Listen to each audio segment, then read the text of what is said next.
విశాఖ ప్రజలకి ముఖ్యంగా విశాఖ నగర వాసులు ఏదైతే గత కొన్ని నెలలుగా పడుతున్నటువంటి ఇబ్బంది ఏదైతే ఉందో, టైకూన్ కూడలి ప్రధాన కూడలి అంటే భీమిలి నుంచి, మధురవాడ నుంచి, ఎండాడ నుంచి, జూ పార్కు, వారిలోవా, సింహాచలం నుంచి వచ్చేటువంటి వాహనదారులందరికీ కూడా ఇది రైల్వే స్టేషన్కి కానీ గాజువాక్ కానీ వెళ్ళడానికి అనేటువంటి ప్రధాన రహదారి.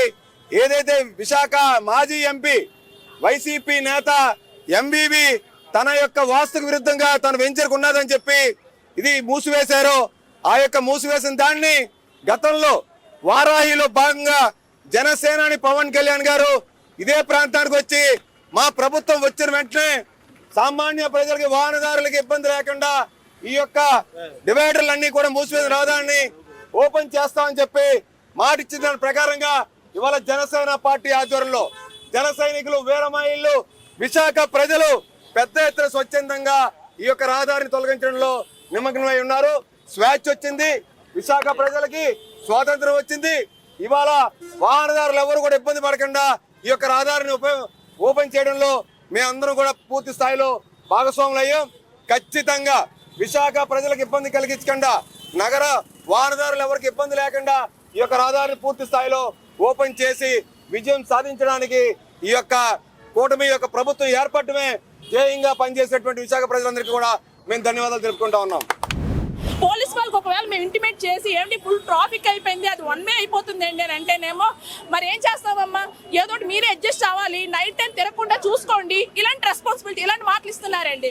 తర్వాత 3 డెత్ కేసులు అయ్యండి విఐపీ రోడ్ లో, కానీ బయటికి రావడం లేదండి. 3 డెత్ కేసులు కూడా స్పాట్ డెడ్ అండి, తెలుసండి. తర్వాత ఈ లైన్ లో 20,000 రెంట్లు ఉన్నాయి, 30,000 రెంట్లు ఉన్నాయి, ₹1,00,000 రెంట్లు ఉన్నాయి, ఇంత రెంట్లు ఉన్నాయండి. ఇంత రెంట్లు ఉన్నా సరే కూడా అందరూ బిజినెస్ చేస్తారు. కంప్లీట్ గా బిజినెస్ అంతా క్లోజ్ అయిపోయింది.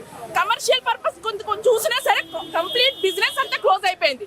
పిల్లలకు ప్రాబ్లమ్, బిజినెస్ వాళ్ళకి ప్రాబ్లమ్, వాకబుల్ గా వెళ్ళిన వాళ్ళందరికీ ప్రాబ్లమ్. కేవలం వీడి బిల్డింగ్ కోసం ఇంత మందిని సఫర్ చేయడం ఎంతవరకు కరెక్టా మీరే చెప్పండి.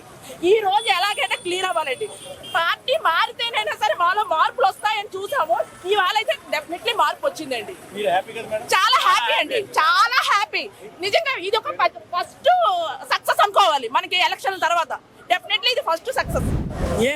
నేను Indian society for human rights, Andhra university department of human rights. నా పేరు అనిత అండి. Indian society for human rights అంటే మానవ హక్కులు. మనిషిగా జన్మించిన ప్రతి మనిషికి సుఖంగా హ్యాపీగా బ్రతికే అవకాశము, హక్కు ఉంది. హక్కు ఉందంటే ఆ హక్కులు ఎవరు కల్పించాలి? ప్రజానాయకులు కల్పించాలి ప్రజలకి. డెమోక్రసీలో ఉంది అది. డెమోక్రసీలో ఉంది. ఈ democracy is by the people, for the people and of the people. ప్రజలతోనే ఈ ప్రజాస్వామ్యం.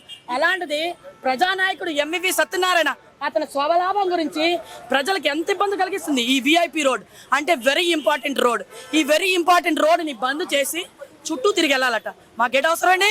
మేము ఎన్నుకుంటే నువ్వు గెలిచావో, మేము ఎన్నుకుంటే మేము ఓటేస్తే నువ్వు గెలిచావో, మాకేట అవసరం? మేము ఇలా చుట్టూ తిరిగి వెళ్ళాల్సిన అవసరం. పెట్రోల్ ధరలు పెరిగిపోయి టైం లేదు మనుషులకి. ఇలాంటి సమయంలో మగ పిల్లలకి బైకులు కొనిస్తున్నారు, యాక్సిడెంట్లు అయిపోతున్నాయి, 1 వేలో వచ్చేస్తున్నారు చుట్టూ తిరిగి వెళ్ళకుండా. ఏంటండి ఈ ప్రాబ్లము? వెహికల్ ట్రాఫిక్ పెరిగిపోయింది, పొల్యూషన్ పెరిగిపోయింది. దట్టా ఐలాండ్లో అక్కడ ఎంటర్టైన్మెంట్ జోన్ అట, సిటీ సెంటర్లో ఎంటర్టైన్మెంట్ జోన్ పెట్టడం అవసరం అండి? వైజాగ్ సిటీ ఏమైనా పెద్దదా metro? Vizag city is a small city. It is a beautiful city. It is the 3rd cleanest city in India. అలాంటప్పుడు దాన్ని అడ్వైన్ రోడ్లు ఇలా బ్లాక్ చేసి వెహికల్ ట్రాఫిక్ కంజెషన్ క్రియేట్ చేసి, అంటే రియల్ ఎస్టేట్ బయటికి వెళ్ళి ఇల్లులు కొనుక్కుంటారని, రియల్ ఎస్టేట్ దందాలు పెంచాలని ఇదా చేసే పని?